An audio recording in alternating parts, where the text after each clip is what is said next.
daughter. What will you say to her? She came to you and said the person she loved was hurting her. What would you say to her? It's what everyone is talking about right now. The It Ends With Us movie starring Blake Lively and Justin Baldoni was recently released in theaters and it's been getting mixed reviews on how it depicts victims of domestic violence. Joining me with their take on it are Kristen and Charity with Harmony House. Hi, ladies. Hello. Hi, thanks for Thank you having for joining me. Thanks for having us. So, as you guys are surrounded by domestic violence in these situations with Rylan Lily all the time, how did you guys feel watching the movie?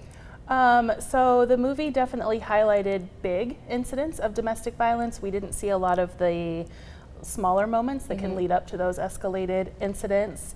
The end of the movie, not to give any spoiler alerts, but the end kind of showed a clean break of the relationship, and that is definitely not how most of those situations go.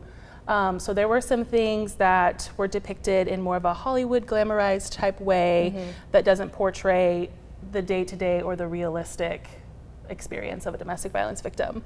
I think a couple of things that they got right.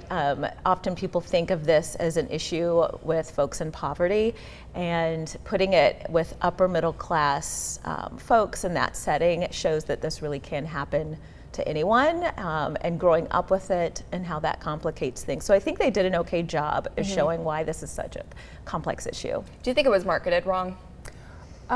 Based on what I saw, yes, and I've seen a lot of discussion online about how it appeared to be more of a rom-com type movie, and so a lot of people were surprised, if they weren't familiar with the book, that they were watching a movie centered around domestic violence.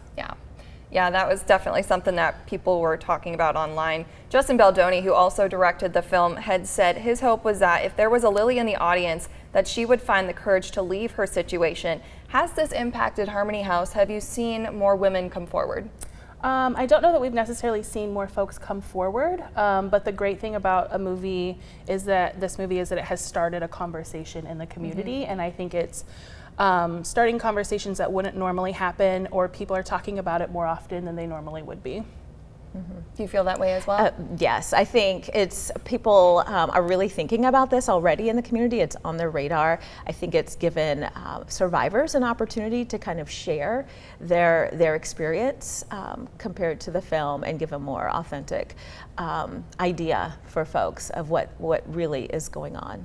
Yeah, as folks who are surrounded by people who have a Ryle or a Lily in their life, you guys wanted to see this movie, correct? Yes. Yes. Why?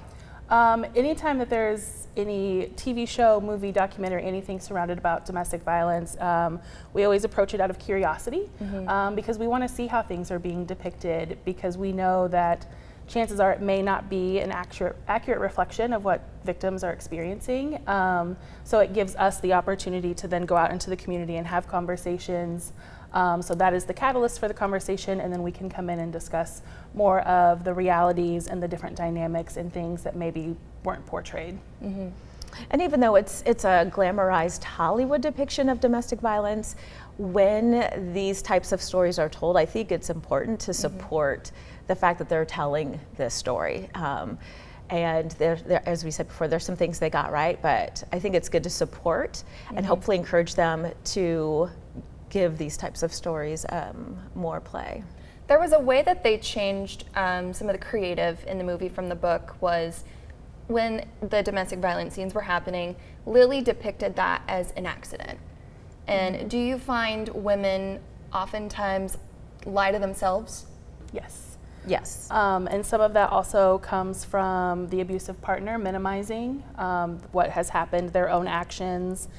We also see gaslighting, so the victim is questioning what has happened, and the abuser is telling them, no, you're crazy, that didn't really happen, or they're coming up with excuses to minimize what has happened. You fell. Yes, absolutely. And what we see sometimes is that because of the gaslighting and the minimizing that the abuser is doing, they may not even recognize what's happening as abuse. And so it's not until someone, maybe a family member or a friend who observes something and points out that this isn't normal behavior. Yeah. If someone has a Ryle in their life or a Lily that they love, how can they get help? So Harmony House operates a 24-hour hotline. It's 417-864-SAFE. Folks can call any time of day. Our advocates are there to answer. If someone is seeking shelter, they can do that. Or if someone's just needing resources or they're concerned about a friend or family member, we can also help them, give them some tips on how to start that conversation. Well, thank you, ladies, so Thank much you. for being a resource for women and honestly men and women, because Yes. everybody can experience domestic violence. And we'll put that contact information on your screen. Also, the number for the National Domestic Violence Hotline is 1-800-799-SAFE or 7233. The website is thehotline.org.